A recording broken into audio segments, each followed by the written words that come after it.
the successful keynote that we've just attended.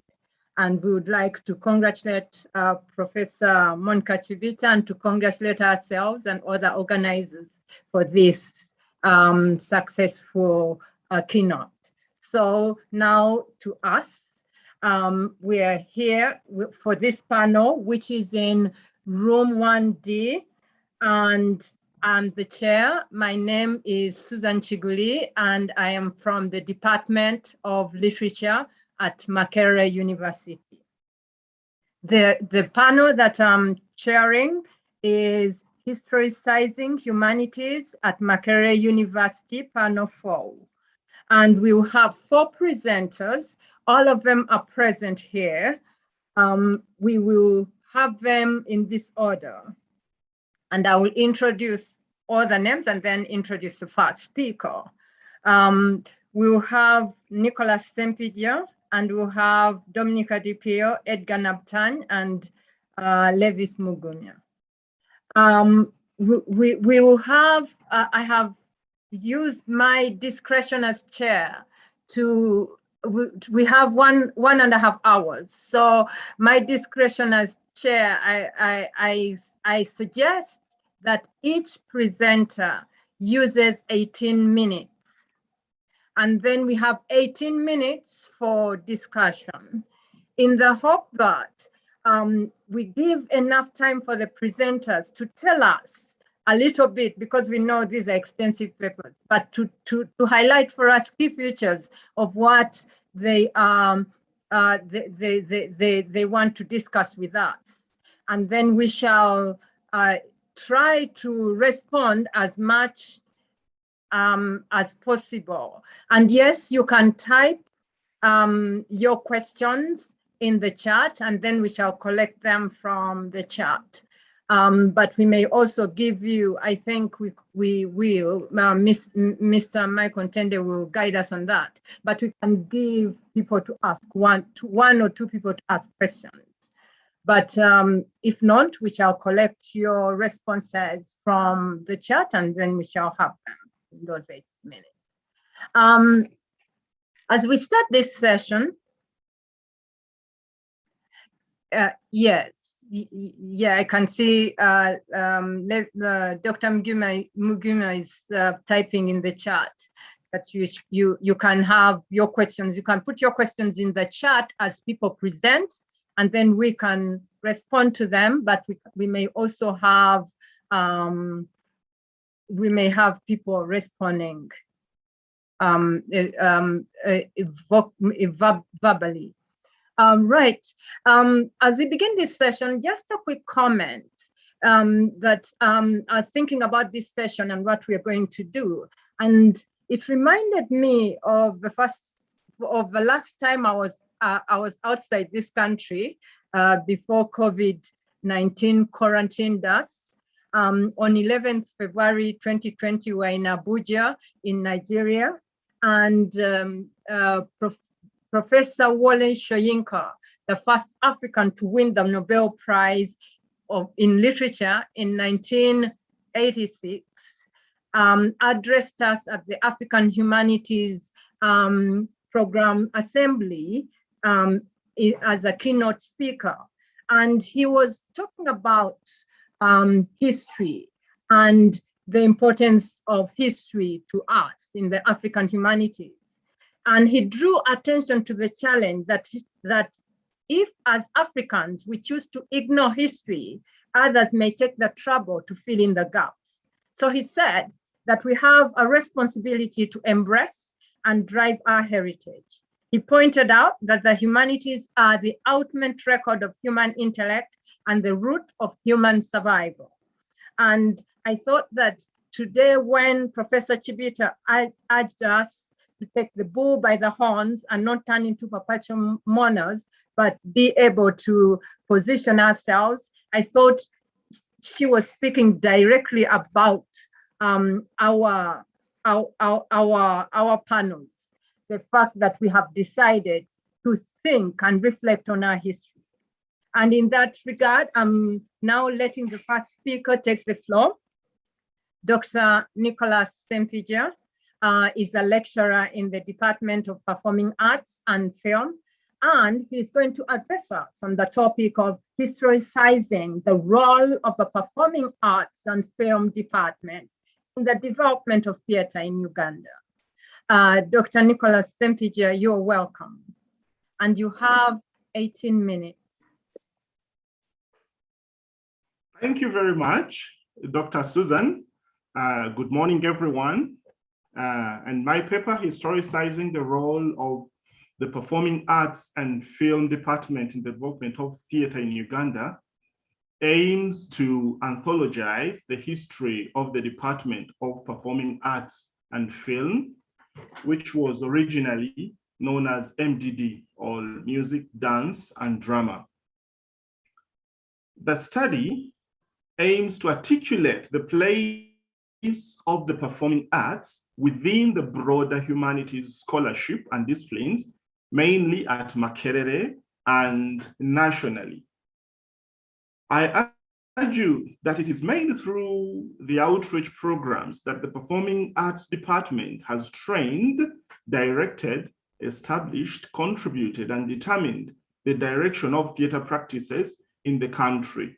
And also note that it is mainly through the mediation strategy that the department has connected with most of the humanities disciplines within the college. Performing arts are forms of art in which artists use their bodies, voices, or inanimate objects to convey artistic expression. These include numerous cultural expressions that reflect human creativity and are also found in many other cultural heritage domains. These forms of art include music, dance, theater, pantomime, etc. And the performing arts are purposely done to express one's emotions, all feelings, and again, to connect with people using more than just words. The arts prompt us to critically question how we perceive the world around us and our place in it. And again, they provide an alternative interpretation of complex situations in society. So basically, the arts function to assist us to see the world around us in diverse ways.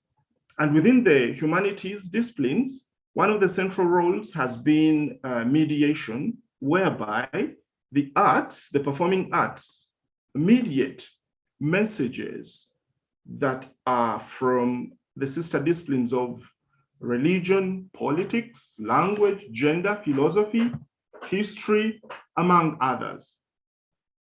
And from the history of the Performing Arts Department, all music, dance, and drama, we see that the major reason why the department was founded was to have a performance-oriented discipline that would lead physical performance other than the theoretical nature of the English department.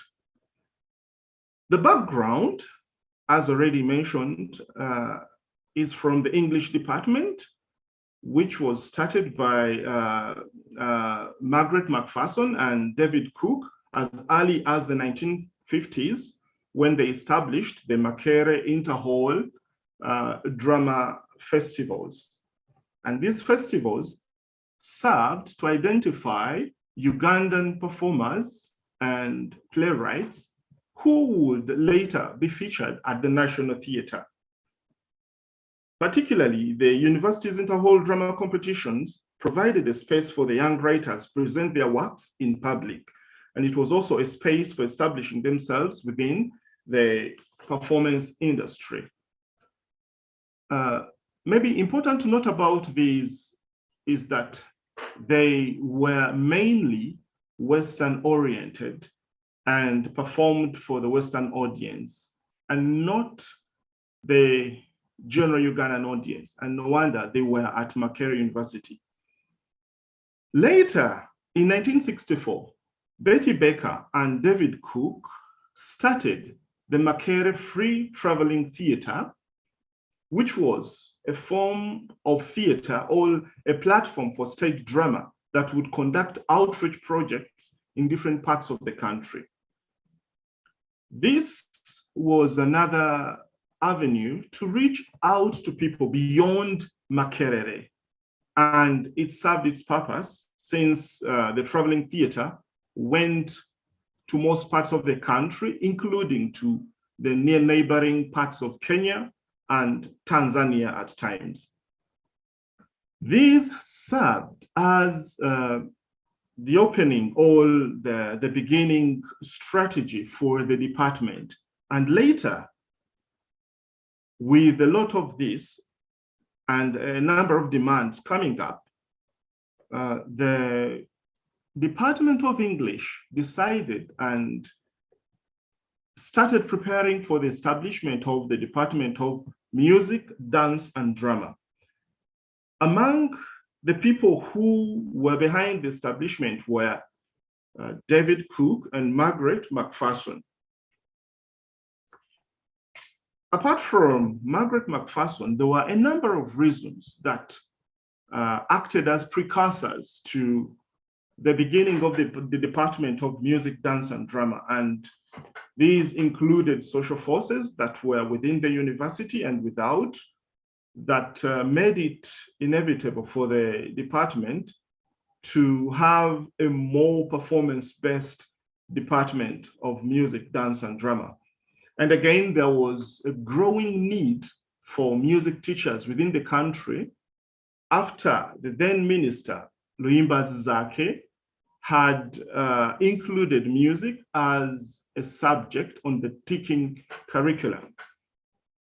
Therefore, in 1971, the Department of Music, Dance, and Drama started with only 30 students, and it was headed by Professor Atta Anand Mensah, who was from Ghana. The department offered one course, which was a diploma in music, dance, and drama, though later it introduced a degree, a BA, whereby MDD was offered as one subject. From the start of the department, we note that the curricula was mainly comprised of the Western courses that could not address African interests. And therefore, one of the important contributions that the department has done is to revise and develop courses that meet both the global and local needs of its audience. And among these was one luminary that I cannot fail to mention, who is Rosenbauer, who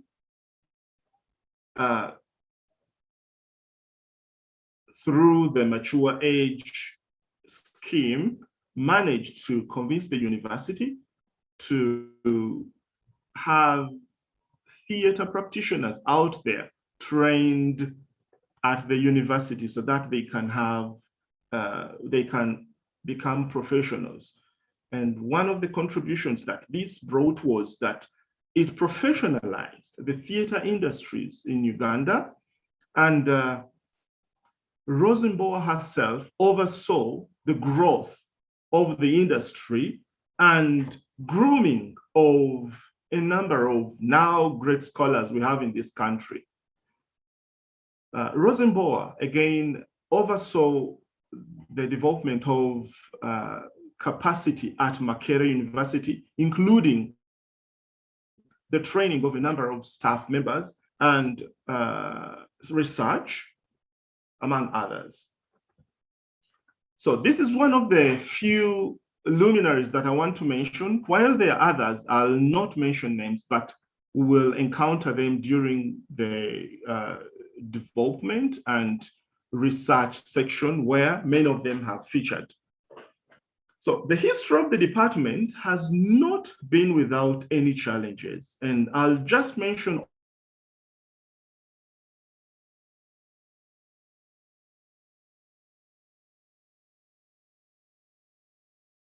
only the departmental specific. It's supposed to mean music, dance, and drama.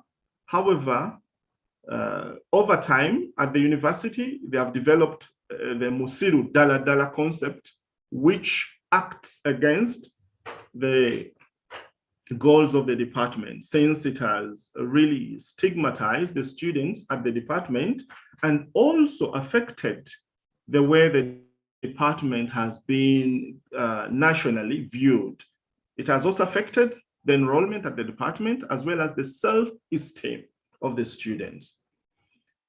This has over time become a big problem, and we see that in 2009, the department opted to change the name from music, dance, and drama to performing arts and film to reflect its diverse coverage of the performing arts discipline.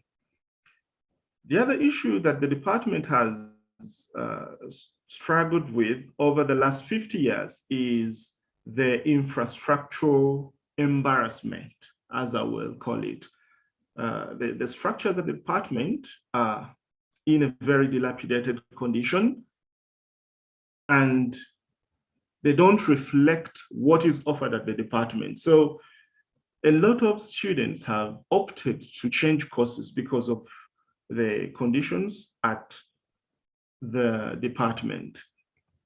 And then, of course, there is the general humanities concern that was also mentioned yesterday, the stigma of students within the humanities and social sciences and why they are not doing natural sciences. This has come a long way to also demoralize our students generally in the college. Yeah. And lastly, I'll stop at the threats to close the department, whereby the university administration has, on a number of occasions, come and threatened the department with closure, which has affected the performance and research and development of the department, as well as planning.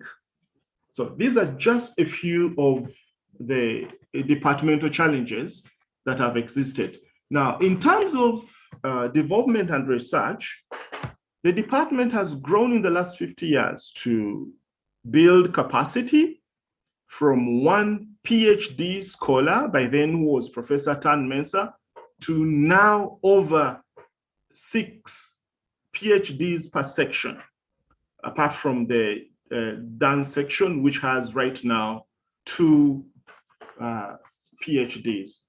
It has had collaborations with a number of international universities and has done a number of projects, among them the IATI, or the East African Theatre Industry. There was also the ethnomusicology in Uganda project. IATI was mainly a theatre project that encompassed all music, dance, and drama.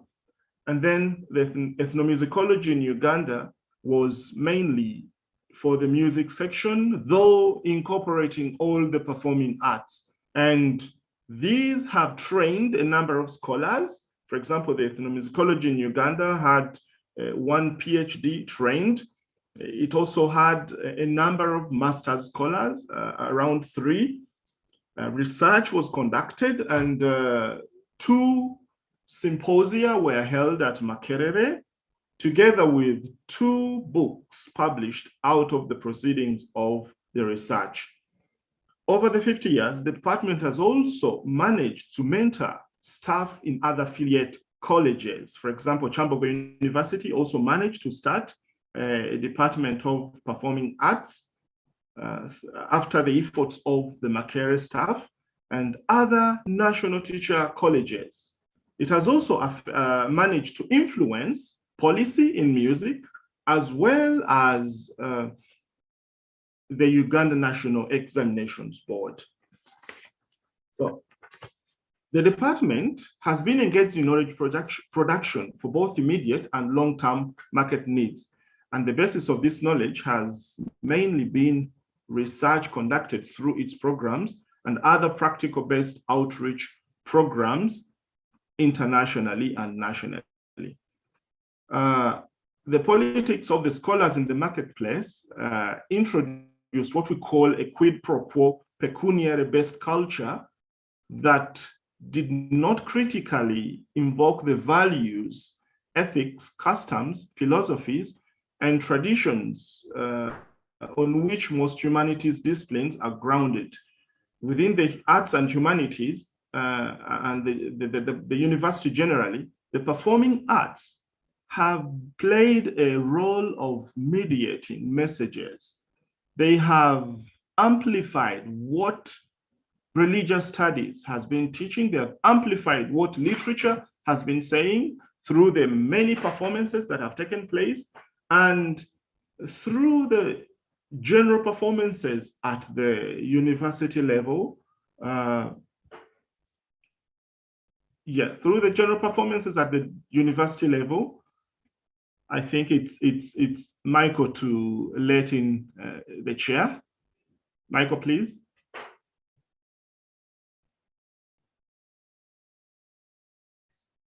Yes,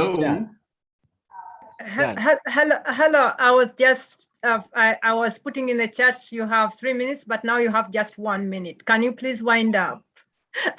Thank you. Yeah, I will. Thank you very much for that, Chair. Okay, generally, I'll not be able to talk more about the post-colonial perspective in which this study has been based, but the department has played a mediating role, which has led to building a strong identity for the university generally. We all know what the anthem Makerere, Makerere, we build for the future means for all Makererians that are out there, our alumni.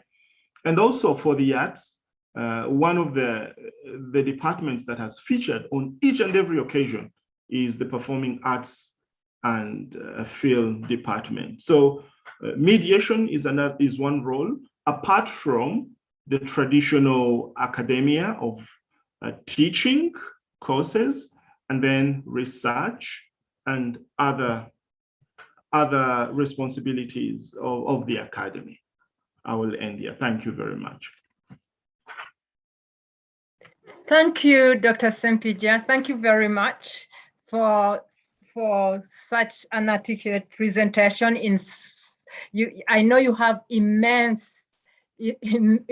content, but you have to just present it in these 18 minutes. We do appreciate your giving us that overall survey of what is happening and was happening and probably will happen in the Department of Performing Arts and Film, and to give us to give us the a whole view of what theater in Uganda is about. I ask the people that are attending to put their responses in the chat, and we shall pick them up. And also when it's open, we shall ask 1 or 2 people to verbally respond. Now, switching over to the next presenter. Our next presenter is Professor Dominic DiPio from the Department of Literature, and as you know, a very seasoned researcher in literature as well as in the area of film studies. She's going to talk to us. Her topic is very hard for me to pronounce the French, but I'm going to try. I had I did have a rehearsal with her, but it didn't help. The topic is Literature's raison d'être, the disciplinary limits of the literary art, past and present. I can see you're not allowed to laugh at your chair, Professor. I can see you're ready. Please, you have 18 minutes to talk to us. Thank you, and you're welcome.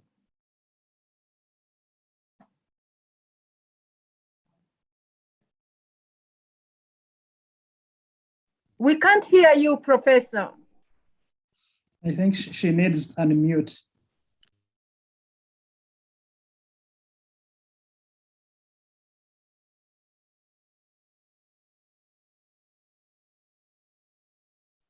Mr. Ntende, I can't hear the professor, can you? No, I also can't hear her, but she's unmuted. Professor, no, she's muted, but we are not hearing. No, from me I can see she's unmuted.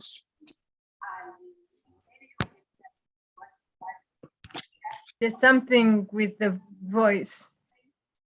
Maybe Maybe. Bill.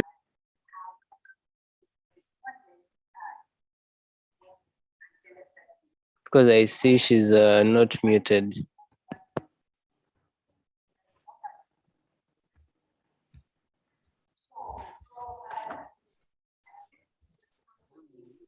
Isaac, could you go over and help her?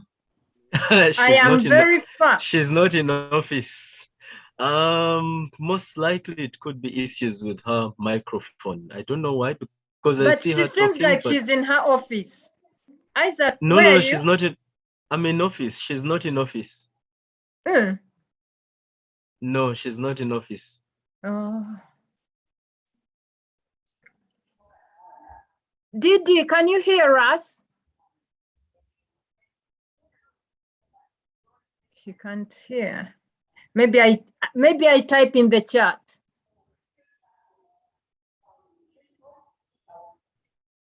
Yes, you could, but it could actually also be a PC issue, because she told me earlier she had a problem with her PC. Let me call her and see how I can help.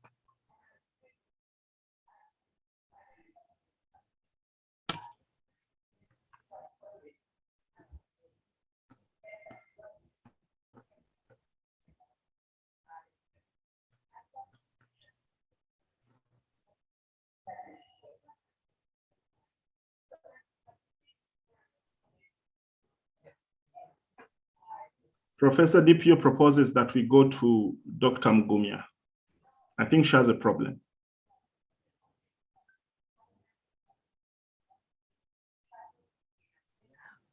Dr. Mugumya, are you Levis? Levis? Yes, Susan. Yes, Susan.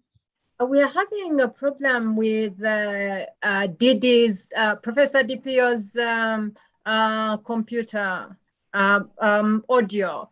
We were proposing that we go to you, if you don't mind, as she tries to sort out her problem. I'm going to call her as soon as we are sure you're going on. Are you all right to Yes, proceed? it is fine. It is fine. It is fine. Susan, I can start. Yes.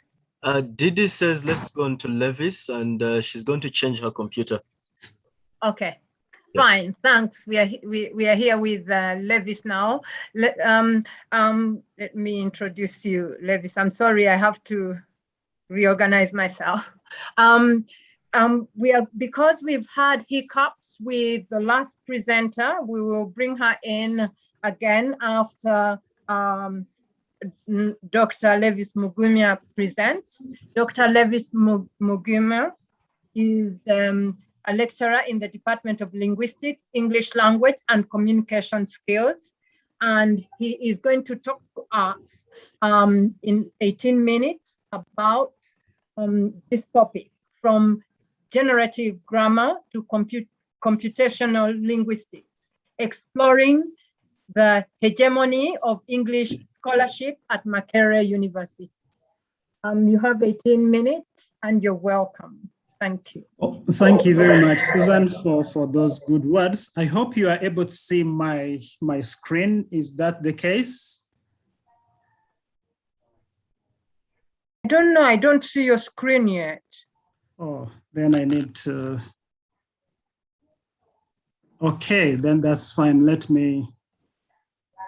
Unless other people can see, I'm not sure. Okay, I'm just going to do so shortly. Okay. Okay, can you see it now? I think I can. Yes. Yes. Yeah. Okay.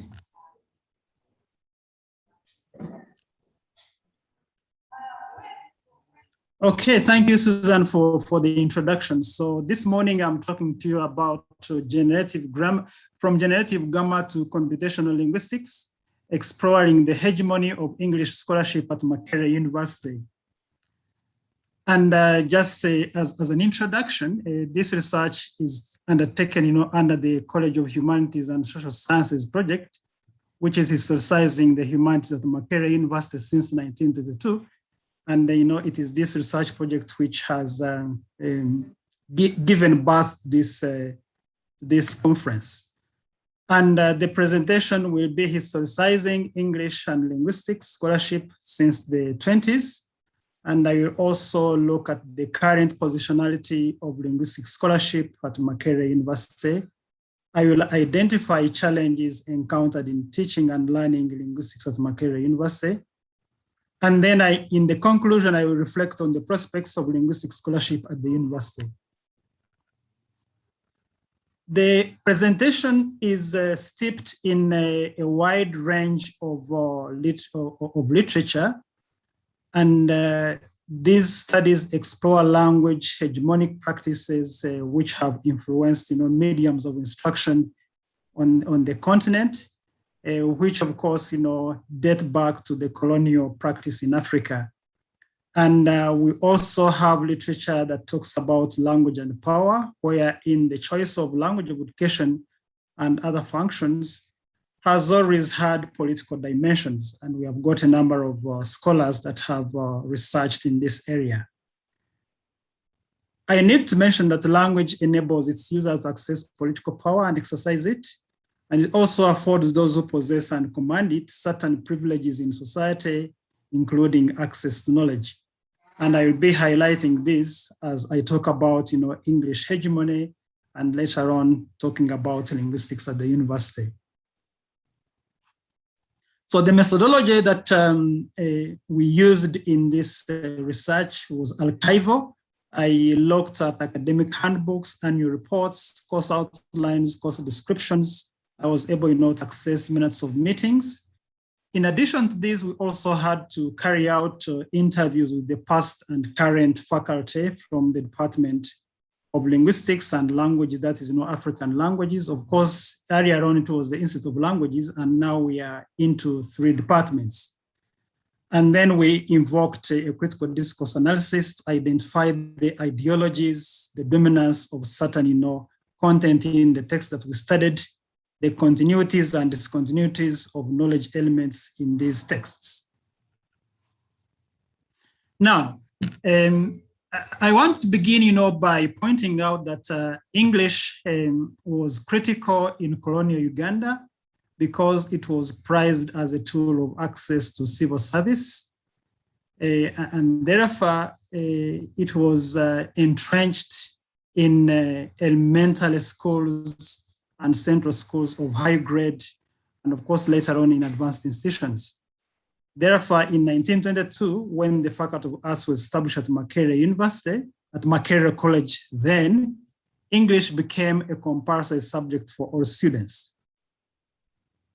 The faculty taught English. Why? Because it was considered crucial, as I mentioned earlier on above, that it was crucial because the college was training high-grade clerks and administrators. Of course, these people are going to work in the colonial government, while others are going to work as schoolmasters in primary and secondary schools.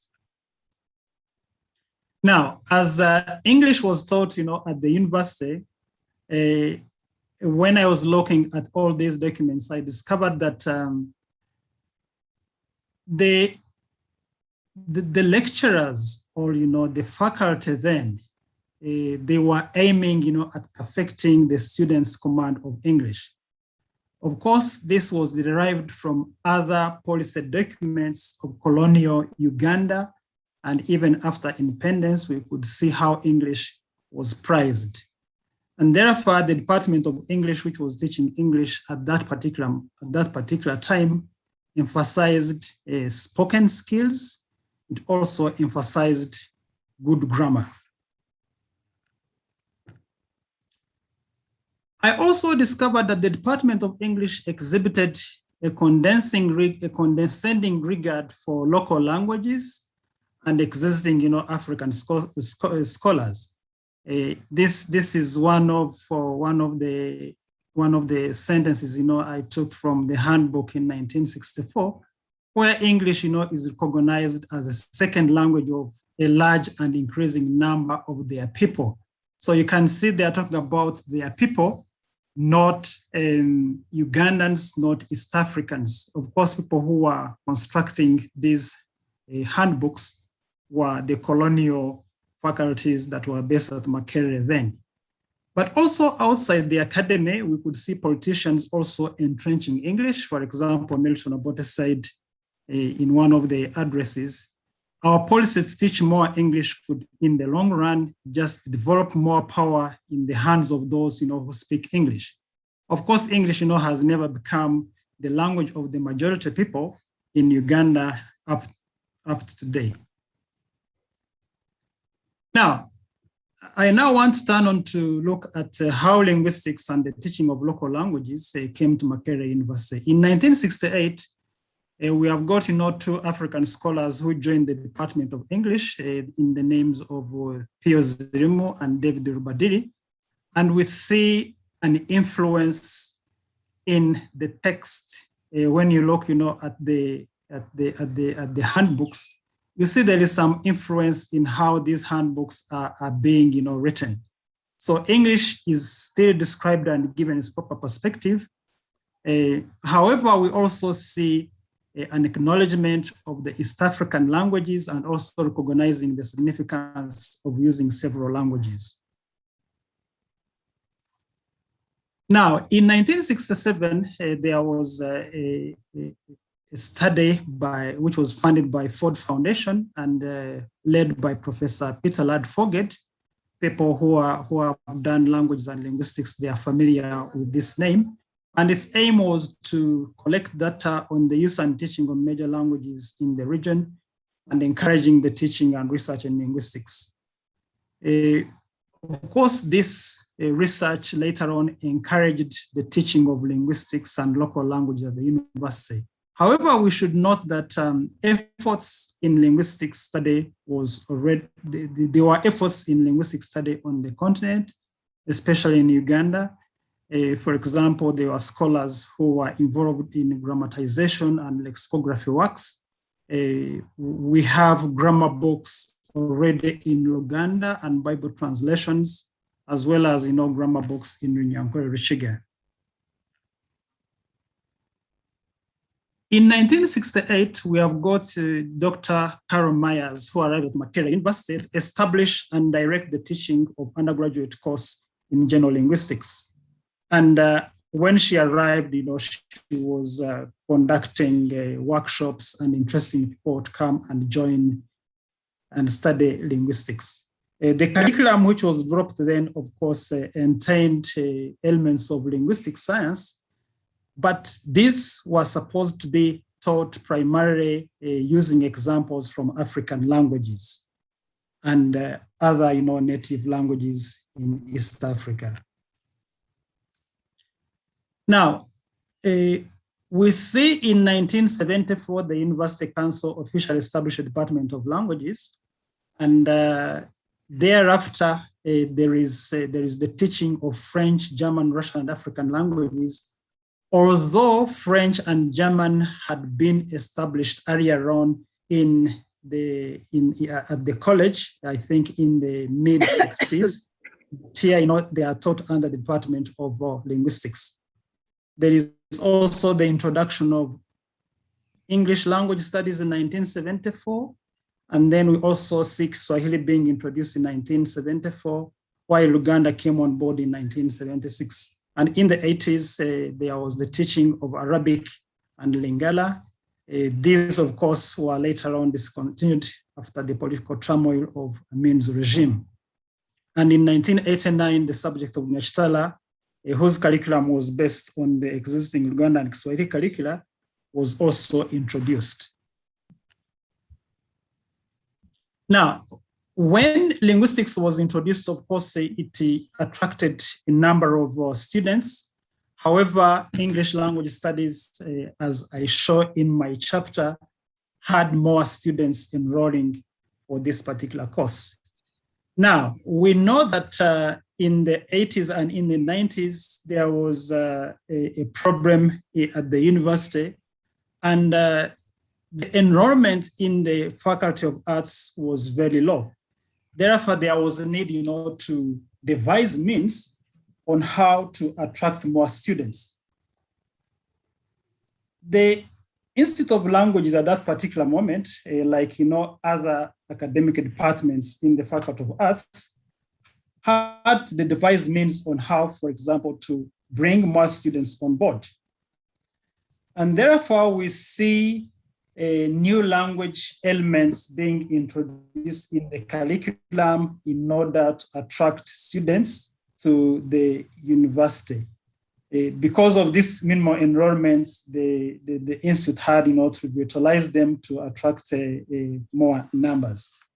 And of course, that was the moment when we were trying, to professionalize the subjects at the university, because there was that demise of the subjects at the university. In particular for linguistics, it had to look at applied linguistics. And this is, the study which tries to address and solve, real world problems. I have also mentioned that, the faculty had embarked on vocationalization of academic disciplines because of the market-oriented, programs. In the next slide, here we have got some of the new disciplines which were introduced. For example, you look at language and media in Uganda, language and politics in Uganda, language and commerce, editing and publishing.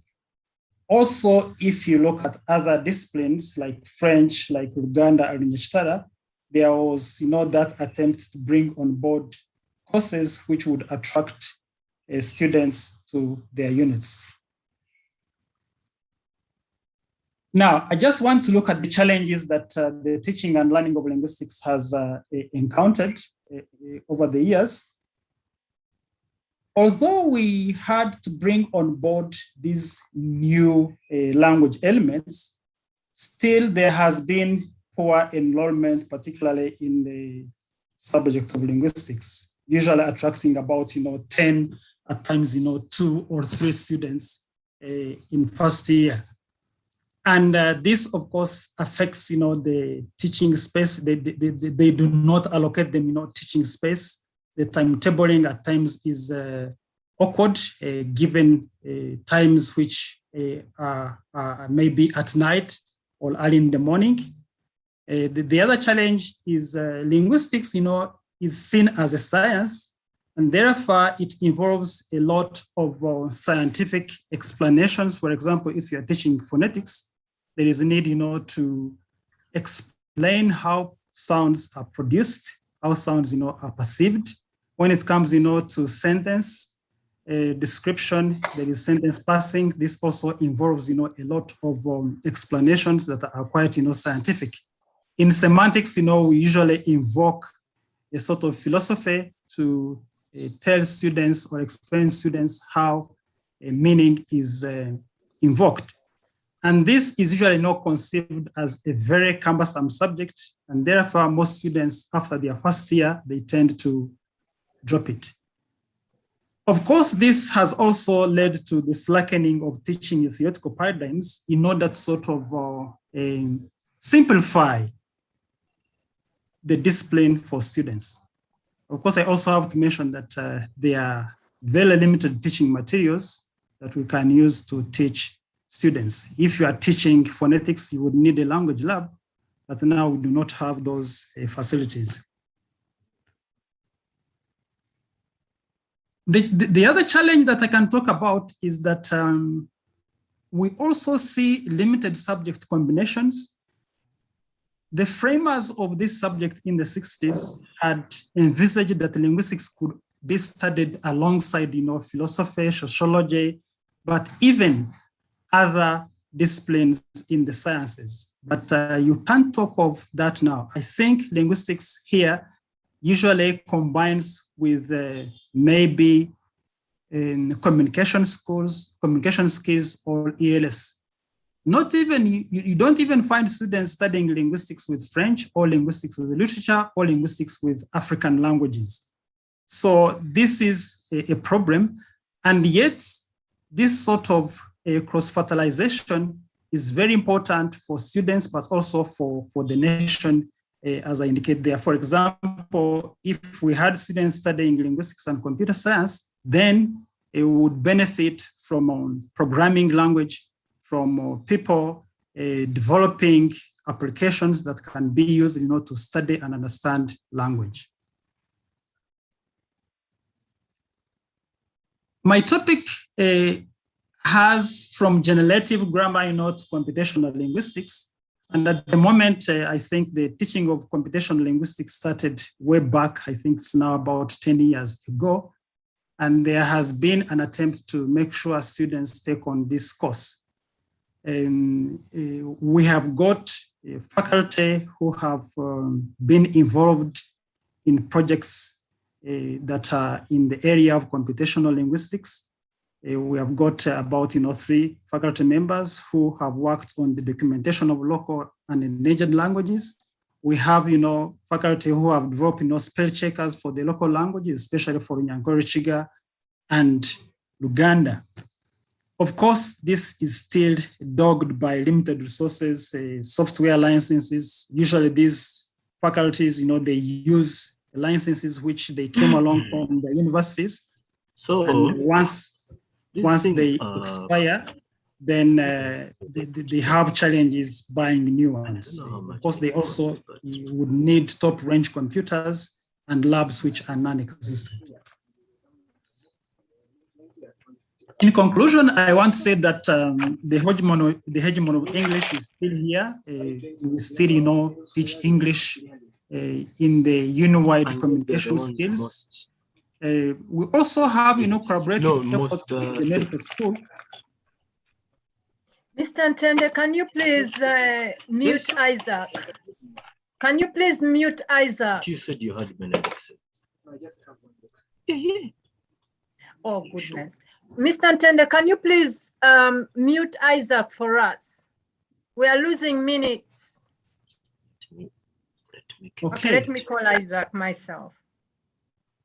So in conclusion, I want to say that English is still dominant at the university. I can't see how on Twitter. We still use it, of course, as a medium of communication, but we teach English, under the name of communication skills to various students in different units at the university. Linguistics is still live. We have got, collaborative efforts with the medical school at Mulago, where students of speech therapy come and take linguistics classes here at the department. And I want to say that in order to bring this discipline live, we need, to widen students' options. As I mentioned earlier on, linguistics, if it is taken with other non-humanities subjects, I think it would benefit a lot from, students who would offer this particular, disciplines. However, because of the subject boundaries, you see people, they do not want to let their disciplines combine with the linguistics. This, denies students a chance to benefit from those interdisciplinary endeavors. I think I will stop there. Thank you very much for listening to me, and I will wait for your comments.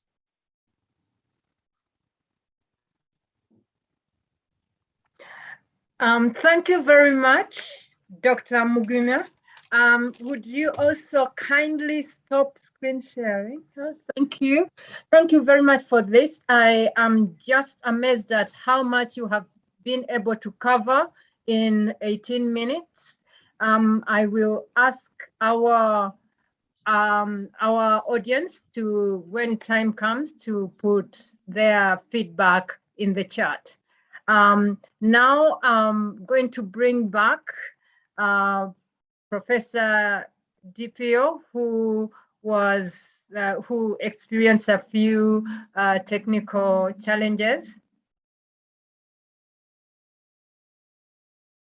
And I don't know, I'm also now experiencing some strange challenge. Can you still hear me? Just to try this, can you hear me now? Yes, we can hear you. We can hear you now. Okay. All right, thank you. Yes. Yes. So now I'm welcoming you on board and would ask you to, I won't pronounce those complicated words again. I'll just ask you to go ahead and present. You have 17 minutes. Oh, you are counting it from the other one. Yeah. All right. That's it. All right, let's make it 18. But I'm trying actually to share my screen because my presentation is supposed to be on screen. I'm now terrified to touch anything else here that may cause me trouble. So, but we can hear. No, we can hear you very well now. Sharing, if you know, someone can help there. But let me go on. Nonetheless, I want to thank my colleagues who have presented ahead of me. We are clustered in this category because our papers speak to each other. And my paper really focuses on trying to understand what is at the heart of the literary discipline. What is its reason to be as a discipline? And we've been talking all along about interdisciplinarity and disciplinarity, and perhaps there is so much that is similar and distinct. But nonetheless, I have tried in my paper to mention the distinct that I think literature is. I am here. Let me just try to get this, my sharing hold the same. I try. I hope it comes through. Yes. I think there is something distinct about this discipline, but in its distinctness, it is it's very connected to other disciplines. So one thing the paper will highlight is that one. I will try to trace the identity of the literary discipline to the classics, and my sense of classics is both Western classics and African classics, as I will try to explain. And in my view, both the African and Western classics have similar identity of what literature is supposed to do.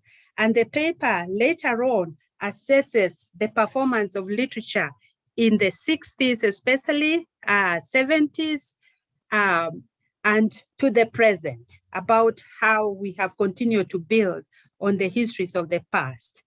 And then the paper uses basically documentary research library, that is, and it is supplemented by interviews from a selected category of people, from students to participants in literary scholars and literary participants out there. And finally, I will make some suggestions about what I think literature, the Department of Literature as it is, which has built so well on the traditions of the past, can continue to do even better. My paper begins with how this discipline was understood and defined by classics like Plato and Aristotle. Both believe about something divine and inspired about the artist, and particularly the storyteller, as the creator of useful and beautiful objects, artifacts, that is. And this role was considered among the extraordinary. We know that several things are said about the influence of the literary artist or the storyteller's influence in doing what it does, because back in time, what the storyteller or the artist in generally does was considered extraordinary. And so I try then to move to what classics like Aristotle defines as the delimitation of the literary, because here we are in this conference historicizing disciplines, but also trying to show what disciplines can be distinct and where their limits are. And I use the 5 ways of Aristotle in distinguishing or defining a thing. And one of them is what that thing cannot, beyond what point that thing cannot stretch. So for me, all along, even the classical definition of a discipline has a lot about this interdisciplinarity, because it's not just a thing that you can put a finger to, but the effort at defining it is to show what, beyond which point, then it cannot be literature, okay? And then the form of that thing, how it is expressed and how it presents itself, and then the purpose of that thing, what it's meant to achieve, and the substance, what it is materially made of, and above all, the essence of that thing, without which it cannot be. So literature is distinct from other disciplines as it tries to explain it. And among the things it tries to distinguish was, as we know, we from the literary fraternity, that it tried to, demarcate the 3 related disciplines of literature, history, and philosophy. And again, here, the point I'm making is there is always something interrelated about disciplines, even as you try to define them as distinct. And in his explanation, he underscores the interdisciplinary. But something distinct about literature or the storytelling art that he mentions is, of course, fantasy, which presents in all living things, in all animals, so he says, and it allows us to conjure up images freely, independent of our views about what is true. So every artist, in a way, feeds his or her fantasy to be more creative. And then the third component he talks about is fantasy, pathos. This is very important, and it's related to emotion, emotions of fear, pity, for example, and anger. But this emotion is very much tied to the other component of rhetoric, which is pathos and logos. So in a way, much as the literary artist is aligned to pathos, this pathos does not exist in isolation. It exists in close proximity with rationality, following the law of probability and necessity, which is what rhetoric, using pathos, and then, of course, logos, employs. So the storyteller, then now I move from the classics, from the West to the African classics, where I particularly tap into the storyteller as an institution. And I think great empires, great African empires, have established this position as an institution. And it's within our cultures also, I think we can identify this position of the storyteller, who is very much aligned to the state. But above all, there is something about them similar to the Western classics that, something of goddess inspiration in what they do. And then they become masters of the art. And sometimes they become outside themselves when they are taken over by that muse or the gods or goddess particularly, to do what they are supposed to do on behalf of the society. So it's significant that with such power that the storyteller or the artist had, state was very much interested in them. And indeed, every powerful empire invested in the storyteller being attached to their institution, because since they are considered with other categories in society who are responsible for transforming raw data into something beautiful and useful, like, those who made clothes, those hunters who made iron and weavers, all this category of artisans were believed to have a unique spiritual power in some of these communities. But the artist, as storytellers, is that power of the word, which was very much feared because that power can construct or destroy if it's not well harnessed. And therefore, they use it judiciously for the benefit of society. Furthermore, the storyteller then is honored and considered different as the other side of the coin of the state, if I could say that. He was or she was considered the intellectual traditionalist who embody the society's accepted memory of the past.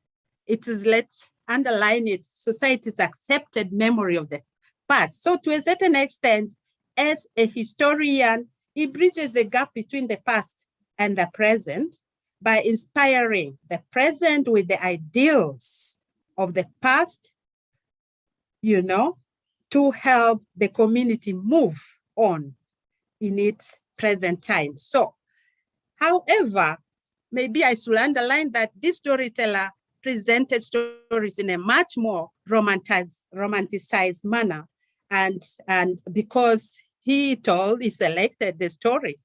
And I want to quote from one griot that I also cited from another source, that, you know, a storyteller or a griot is a person who satisfies the thirst of his people.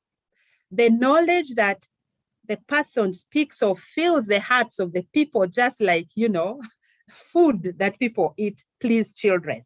And because uncooked food is not good, the storyteller tries to sweeten and spice it. And in the African cultural context, I'm so sorry, I'm not sharing, but the one way of sweetening this on the part of the storyteller is the musical instrument.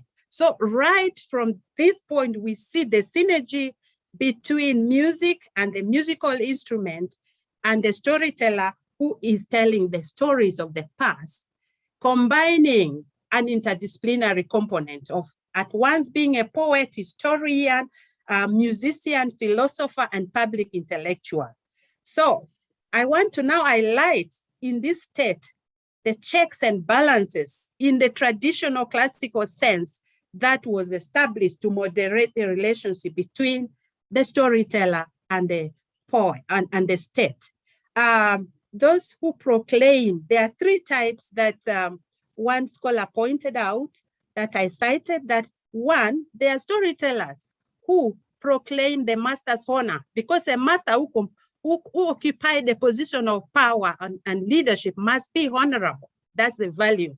So the storyteller will proclaim this honor so that he becomes a model. That is the mode, that is the norm. But there are also those storytellers whose master does not live up to the expectations of his honorable position, and it was their right as the conscience of the community and the conscience of the matter to point it out to him.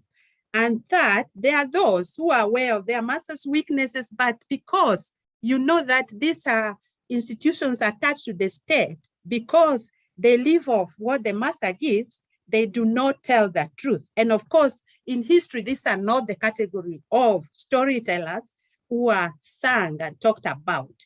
Now, let's move to the post-colonial Africa and look at how the storyteller performs.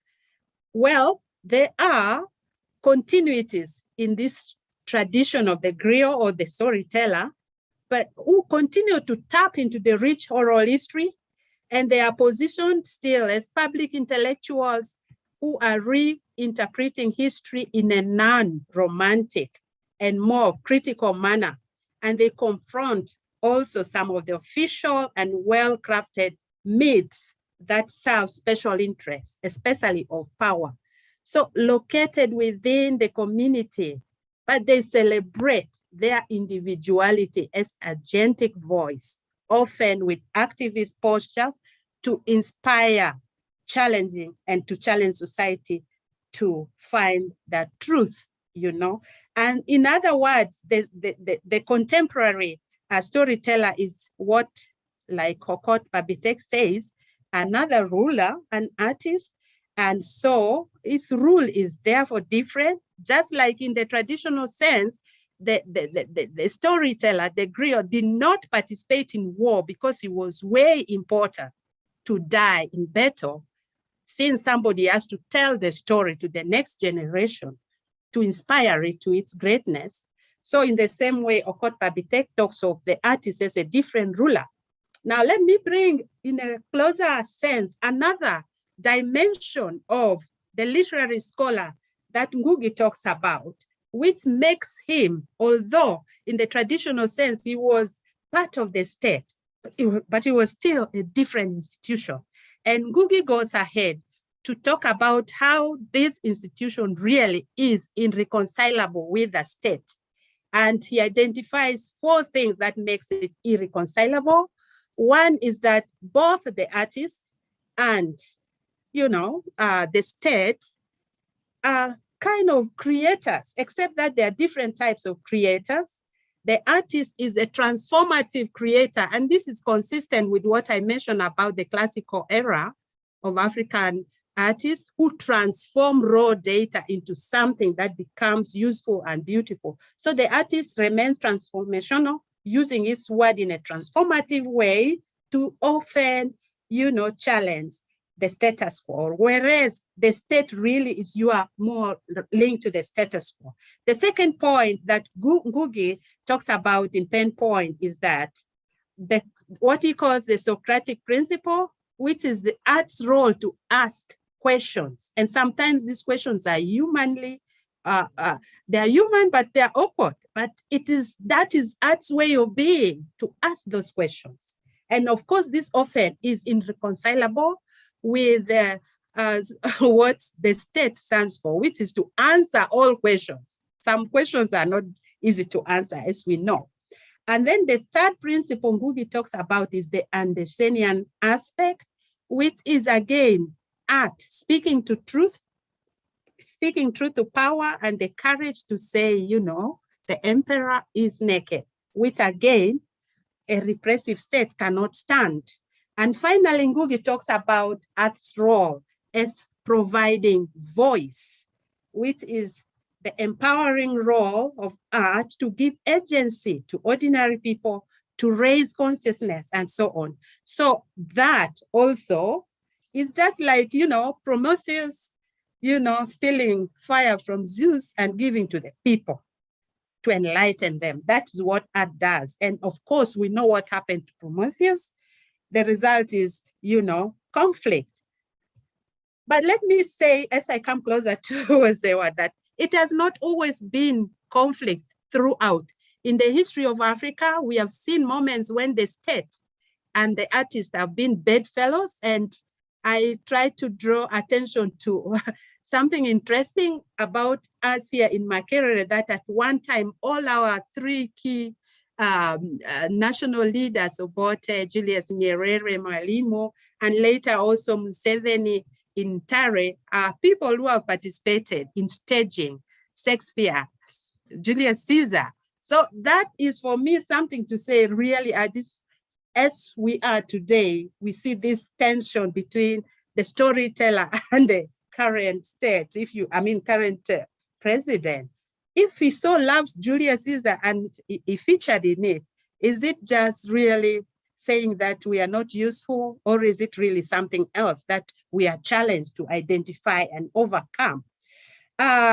Also, literary writers as public intellectuals that moved towards the emancipation and political independence of many African countries. We know Aimé Césaire, we know Leopold Senghor, and we know Leon Damas, the founders of the Negritude movement, and what they did. And in our context, we know Achebe, we know Ngugi, we know Okot Pabitek, and the canons, they became canons in schools at a certain time in history. And yet these people are very, challenging in the way they saw their truth, And then, of course, when we came to the 80s and 90s, the same artists, following the 4 principles that Ngugi talked about, were targets of state tyranny.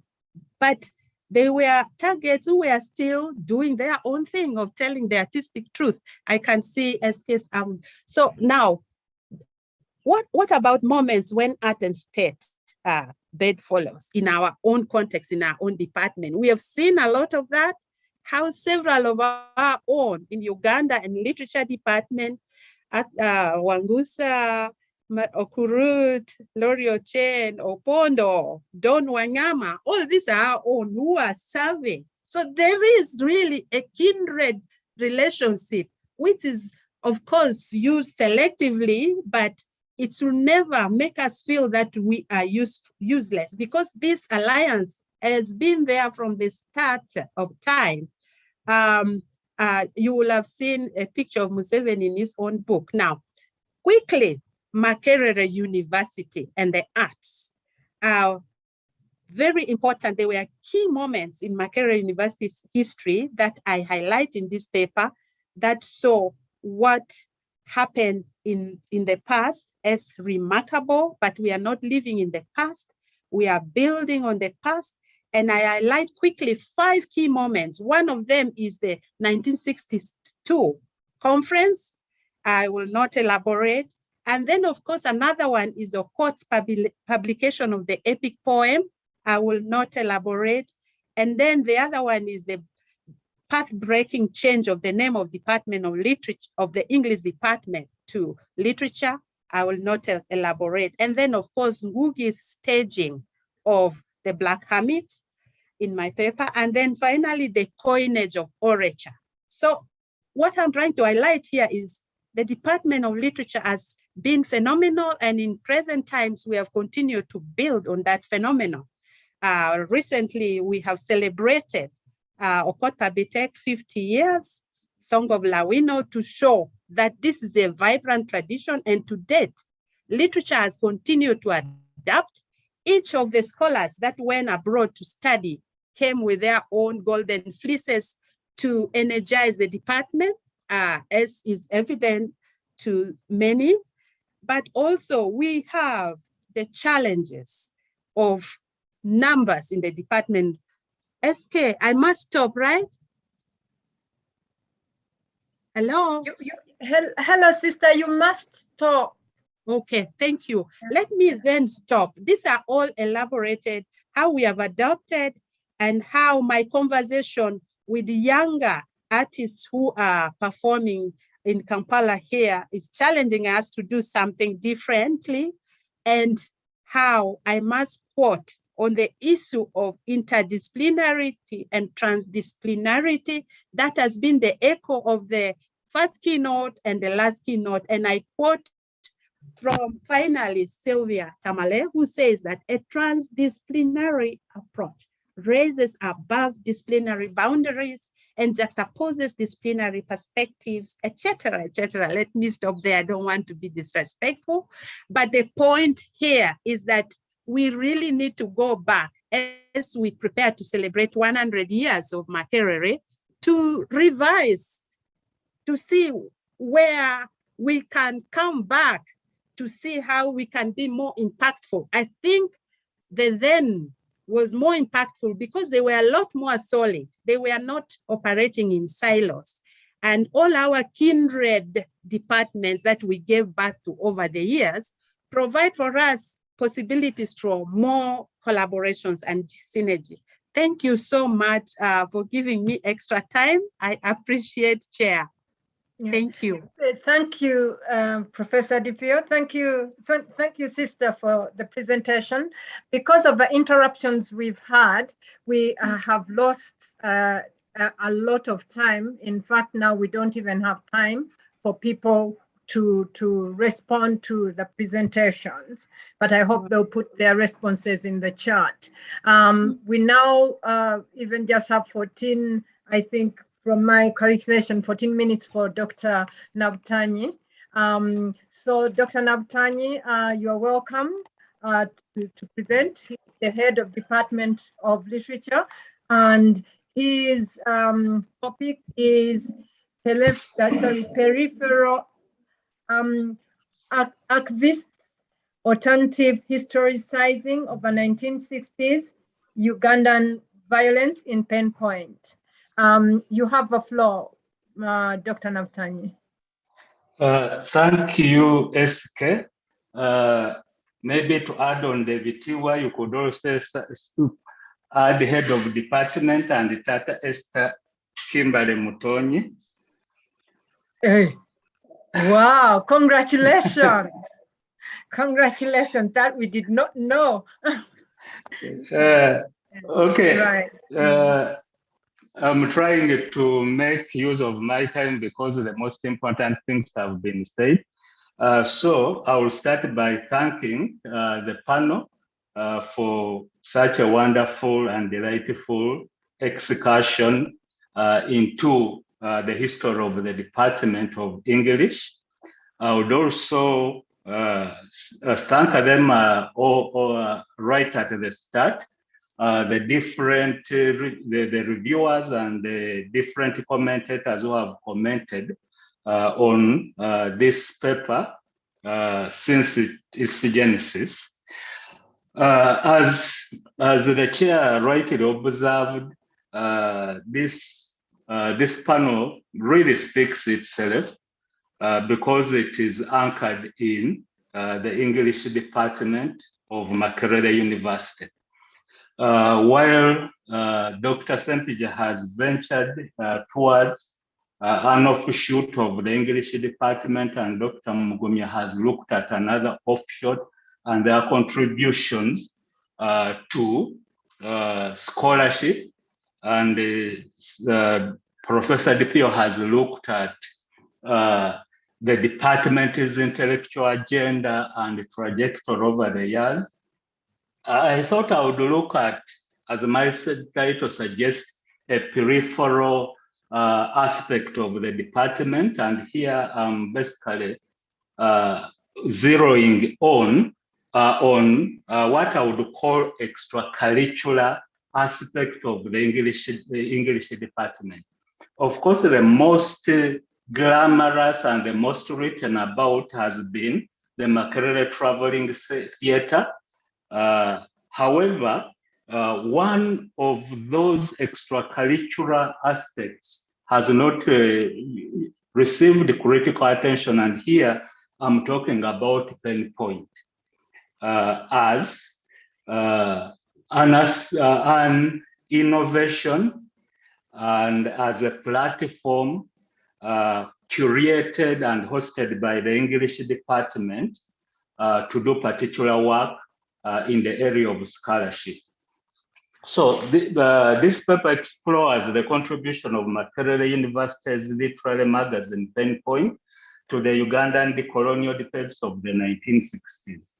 My thesis is informed by recent scholarship of literary journals that has noted their role as platforms for debating the post-colonial project of the 1960s and a training ground for the first cohort of African writers. This is true of Uganda's eminent literary journals, Transition and Pinpoint, because they acted as both regional public spheres and the literary nurturing avenues of the region's writers. For example, the ideological debates between Obote, Mayanja, and Nkrumah, Nyerere, Mazrui were curated and disseminated in the pages of Transitions. It is also true that writers like Ngugi wa Thiong'o, Peter Nathares, John Nagenda, John Ruganda cut their writing teeth at these publications. Started by the English department in 1958, Pinpoint is comparable in many respects to the many literary journals that emerged on the continent in the 1960s. Inspired by or modeled on the Parisian cultural reviews, reminiscence of Presence Africaine that started in 1947, Pinpoint contributed immensely to the celebration of Ugandan writing.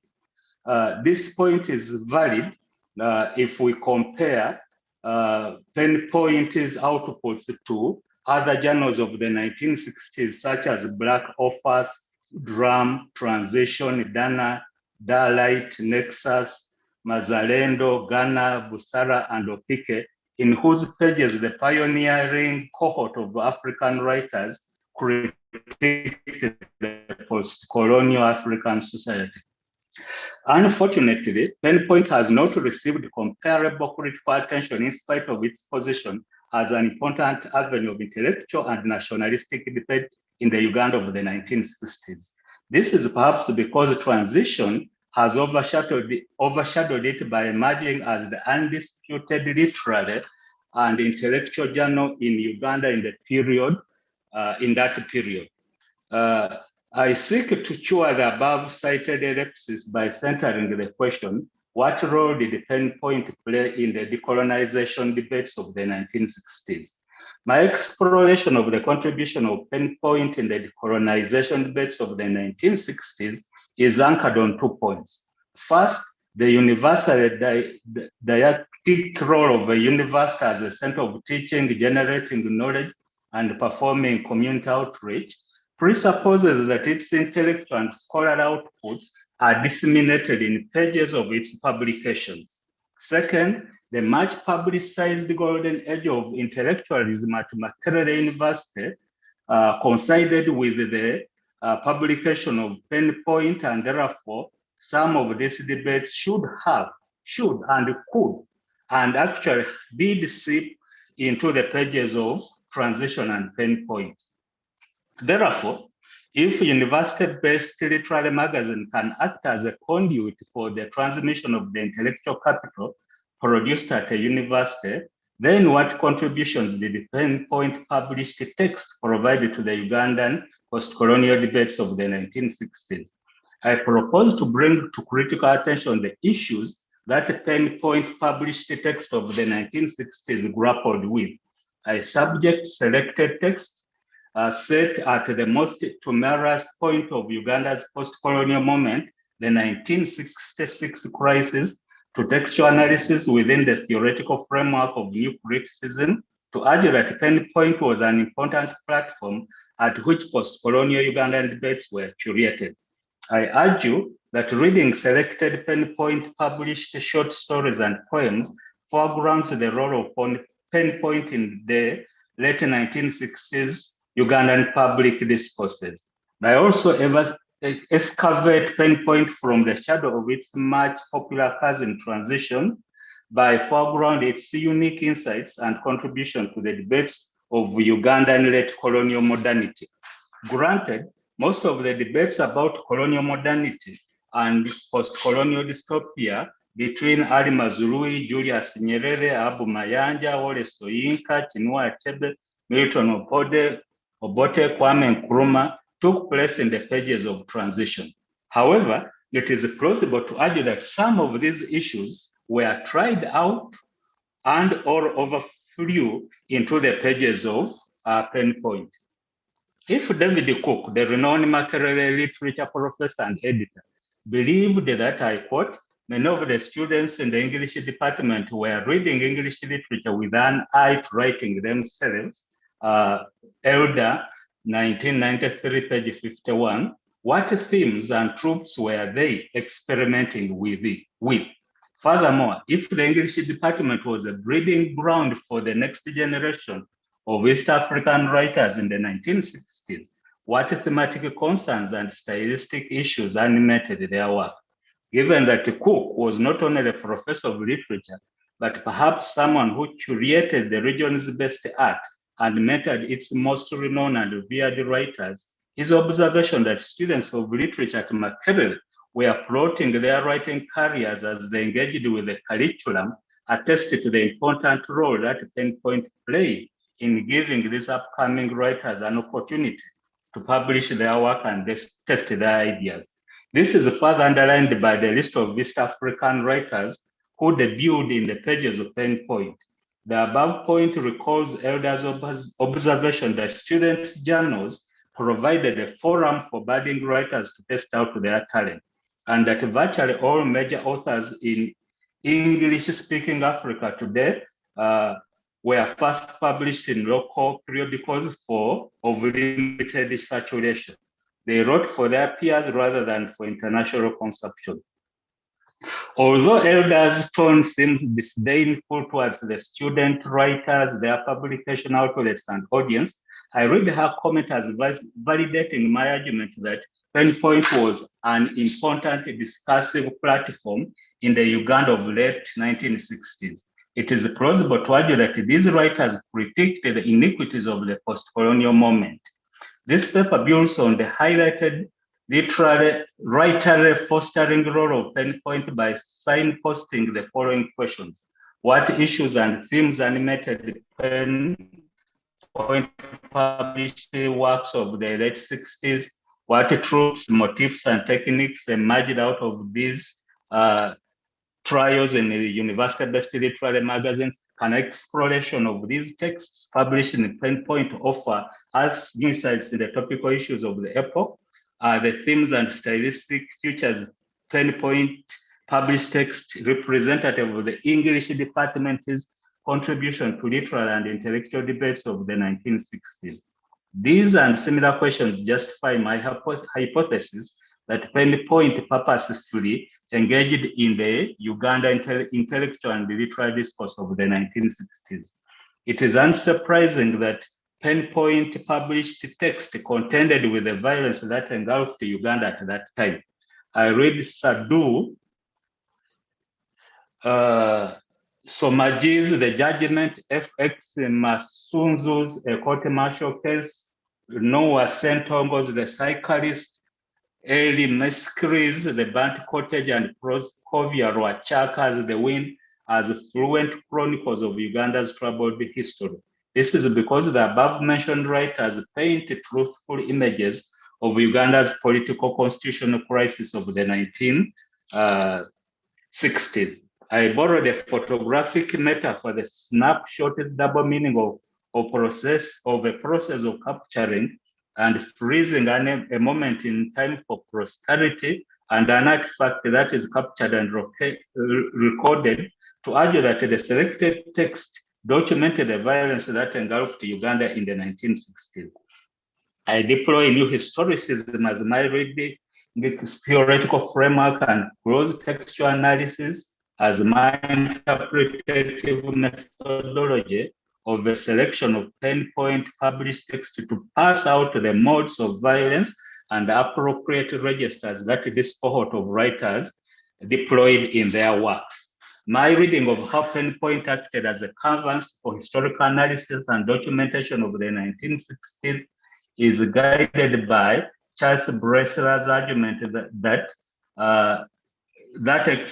literature explores an intricate connection that exists between an aesthetic object and a text or any work of art and society.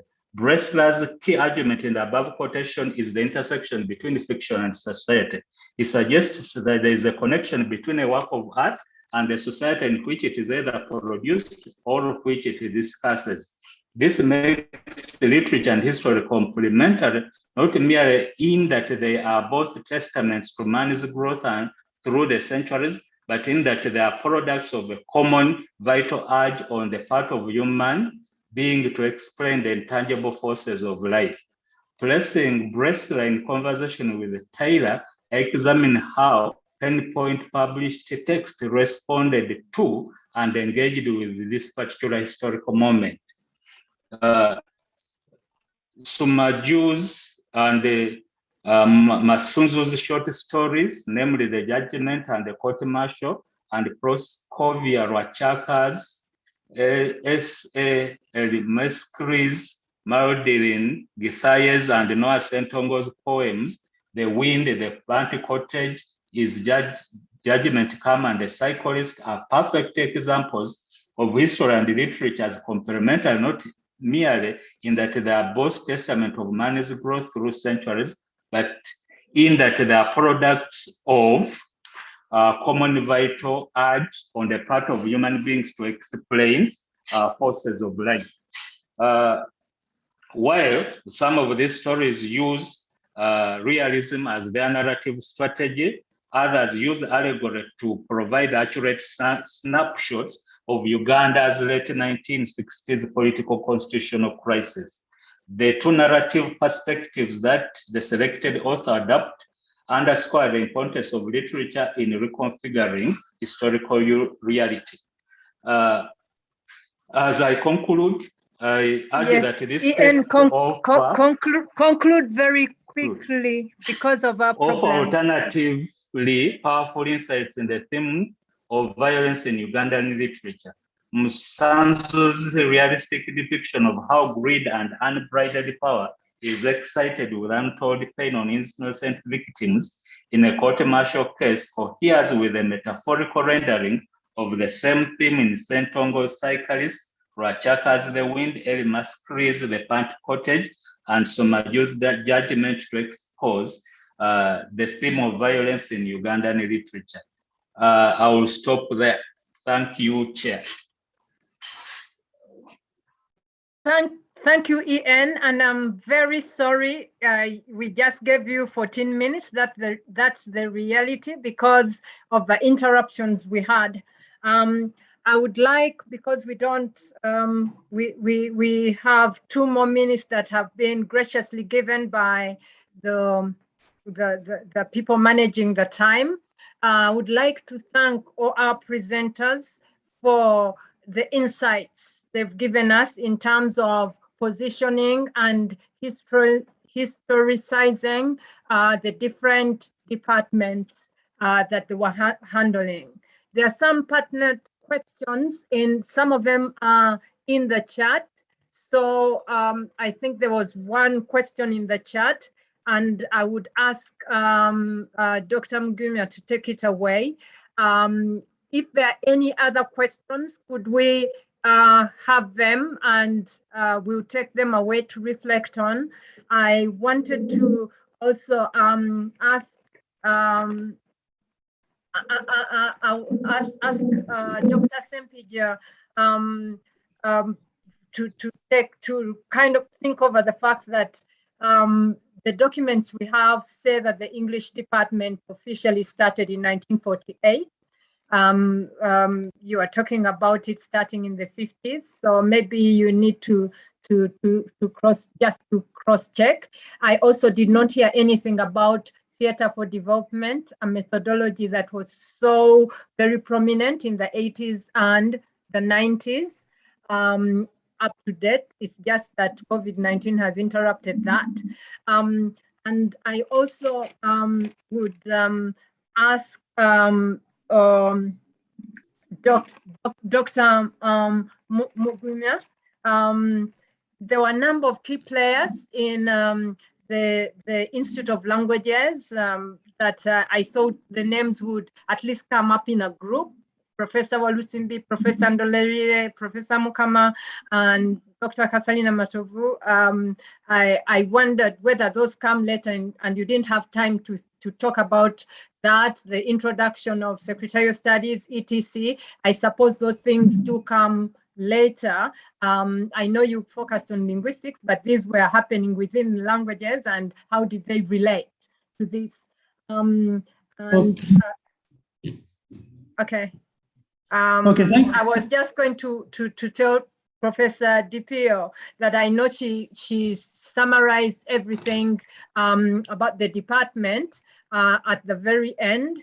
And so I would ask her to really, in the paper, maybe to clearly say what the background, the elaborate background she drew relates to the Department of Literature at Makerere University. Thank you. Dr. Mugumya, half a minute. Okay, thank you very much, Susan, and thank you, the participants. We don't take, your presence for granted, and the question that you have put to me. Just note that the presentation, required me to be through, within 18 minutes, and the chapter has got a lot that I couldn't, be able to talk about in this allocated time. The question on the personalities in the department that contributed greatly, Professor Warisimbi, Professor Dr. Kasarina, and others, I talk about them in the chapter, particularly, Professor Warisimbi. We also have got, early scholars like Professor Mukama, like Professor Chemi, We also have, Francis Katamba, who was among, the first students of linguistics, and later, became, a renowned scholar of linguistics, particularly focusing on phonology of Luganda. I talk about these ones. But also, of course, there is a lot that you can talk about, the English language, but also linguistics, since the 60s and the early 70s. And you can't have that, in the chapter. And I will be writing journal articles where some of these will be talked about, later on. The other question was about,